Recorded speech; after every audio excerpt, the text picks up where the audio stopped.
Good evening. Jaganmohan Reddy చాలా విషయాలు ప్రస్తావించారు. అయితే ప్రధానంగా 2 అంశాలు అసలు ప్రస్తుతం ఎక్కడి వరకు ఏ స్టేజ్లో ఉన్నాయి కేసులు అనేది ఒకసారి చూద్దాం. మనం అసలు ఏంటి అసలు ఇప్పుడు ప్రజెంట్ పరకామణి కేసే ఏం జరుగుతోంది, పరకామణి కేసు సంబంధించినటువంటి విషయంలో ఉన్నటువంటి అప్డేట్ ఏంటి అసలు వాస్తవంగా? Thank you sir. మొత్తంగా పరకామణి కేసు అయితే నివేదిక సిట్ కోర్టుకు అయితే సబ్మిట్ చేసింది. యాక్చువల్గా చెప్పాలంటే పరకామణి కేసుకు సంబంధించి లోక్ అదాలత్లో రాజీ అయినప్పటికీ కూడా ప్రజా ప్రయోజనాల వ్యాజ్యం వేసిన దానివల్ల కోర్టు దాన్ని మళ్ళీ ఇన్వెస్టిగేట్ చేయాలని చెప్పి సిట్టును నియమించింది. దాంతోపాటు సిట్టు ఆలస్యం చేస్తూ ఉంటే అక్షింతలు వేసి చాలా తీవ్రమైనటువంటి వ్యాఖ్యలు చేసి హెచ్చరించిన నేపథ్యంలో డిసెంబర్ 2 లోపు నివేదిక ఇవ్వాలని చెప్పి కోర్టు ఇచ్చిన ఆదేశాల తర్వాత ఆ యొక్క పరకామణి కేసుకు సంబంధించి అటు దర్యాప్తు కావచ్చు, లేదు దానికి సంబంధించినటువంటి ప్రొసీజర్ అంతా కూడా ప్రారంభమైంది తప్ప ప్రభుత్వం తరపు నుంచి కానీ కూటమి ప్రభుత్వం నుంచి తీసుకున్నటువంటి డెసిషన్ కాదు. మరోవైపు ఈ యొక్క నివేదిక సబ్మిట్ చేసేదానికి ముందు అప్పుడున్నటువంటి అధికారులు ఎవరైతే ఆ పరకామణి కేసులో కనెక్ట్ అయి ఉండే అధికారులందరినీ కూడా పిలిచి మాట్లాడారు సిట్టు. తర్వాత అటు భూమన కరుణాకర్ రెడ్డి కావచ్చు, అప్పుడున్నటువంటి ఆ యొక్క టీం ఏదైతే పాలకమండలి టీం పోకల్ అశోక్ కావచ్చు, ఇలాంటి వాళ్ళని కూడా మాట్లాడి మళ్ళీ అప్పట్లో ఉన్న ఈఓ ధర్మారెడ్డి కావచ్చు, వైవి సుబ్బారెడ్డి వీళ్ళని కూడా పిలిపించి మాట్లాడి వాళ్ళ నివేదికని కోర్టుకు సబ్మిట్ చేయడం జరిగింది.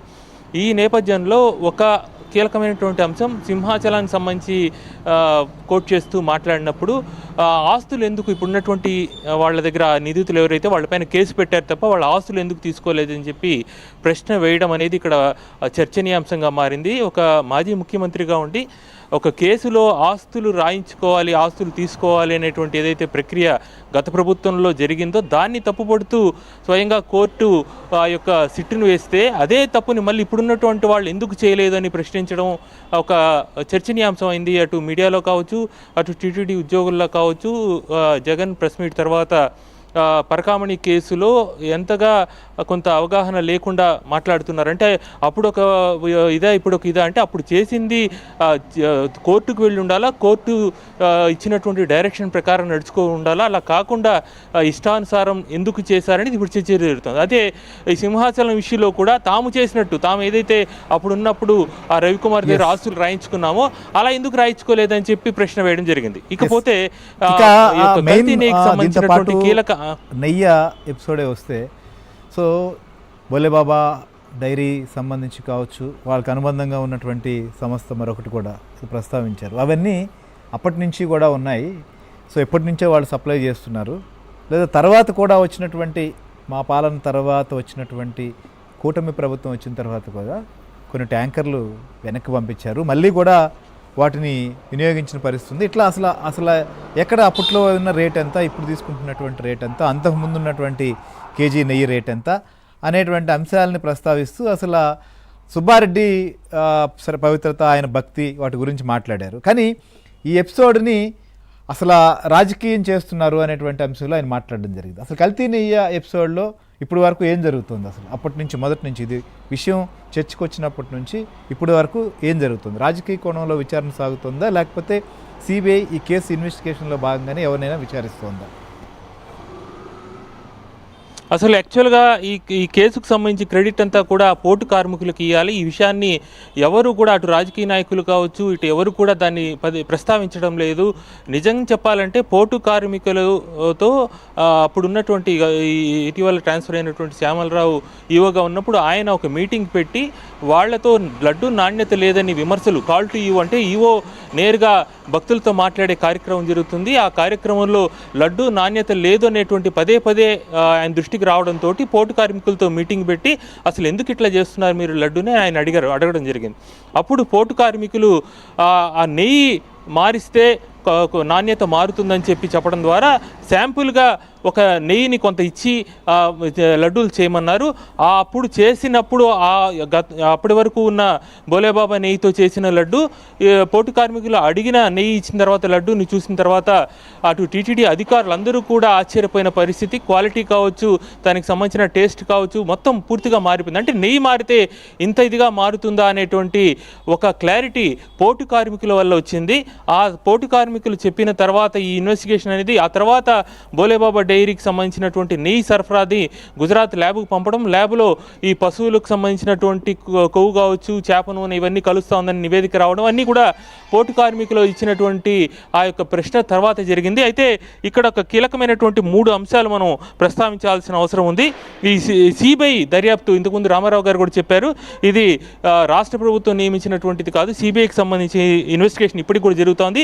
సుమారు 40 మందిని ఇప్పటి వరకు అరెస్ట్ చేయడం జరిగింది. ఎక్కడ రాజకీయ అరెస్టులు ఎక్కడ జరగలేదు. అధికారులు అలాగే దానికి కనెక్ట్ అయినటువంటి కంపెనీలు, దాని కంపెనీ ప్రతినిధులు, వాటికి సప్లై చేసినటువంటి వాళ్ళని అదుపులోకి తీసుకుని అరెస్టులు చేశారు తప్ప రాజకీయంగా అప్పట్లో ఉన్నటువంటి ఎవరిని ఇప్పటి వరకు అరెస్ట్ చేసినటువంటి దాఖలాలు లేవు. అయితే ఇక్కడ చాలా కీలకమైనటువంటి అంశాన్ని హైడ్ చేసిన పరిస్థితి ఇప్పుడు చర్చకు వస్తూ ఉంది. ఈ 2018 నుంచి బోలేబాబా డైరీ సరఫరా చేస్తున్నప్పటికీ అది క్వాలిటీ సరిగ్గా లేదు అనేటువంటి అంశం ఎక్కడి నుంచి బయటపడింది, ఎలా దాన్ని మరింత దిగజారిపోయిందనే అంశం కీలకమైంది. 2020లో టీటీడీ పాలక మండలి చైర్మన్గా వైవి సుబ్బారెడ్డి ఉన్నప్పుడు 5 మార్పులు చేశారు. అప్పటి వరకు కూడా ఏ డైరీ సరఫరా చేసినప్పటికీ కూడా పాల సరఫరా అనేది ఆ డైరీకి జరుగుతూ ఉండాలా. అలా పాల సరఫరా జరుగుతున్నటువంటి దానికి కూడా నామ్స్ ఉండింది.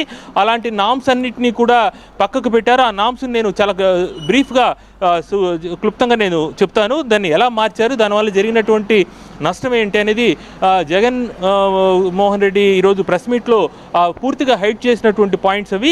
వైవి సుబ్బారెడ్డికి హస్తం ఉంది, గత ప్రభుత్వంలో ఈ యొక్క కల్తీ నెయ్యికి ప్రత్యక్షమైనటువంటి హస్తం ఉందనేందుకు సంబంధించినటువంటి కీలకమైనటువంటిది ఆ బోర్డు ఒక టీటీడీ బోర్డులో 5 మార్పులు కీలకమైనటువంటి మార్పులు చేశారు. ఆ 5 మార్పుల్ని కూడా అఫీషియల్గా కండిషన్లు మార్చారు. అప్పుడు అంతకుముందు ఉన్నటువంటి కండిషన్స్ వేరు, ఆ తర్వాత మార్చిన కండిషన్స్తోనే ఈ యొక్క కల్తీ జరగడానికి ఆస్కారమైంది. అంతకుముందు టీటీడీకి సంబంధించి నెయ్యి సరఫరా చేయాలంటే ఒక సంవత్సరానికి ఇన్ని లక్షల లీటర్లు ఆవు పాలు రైతుల నుంచి తీసుకోవాలనేటువంటి నిబంధన ఉంది.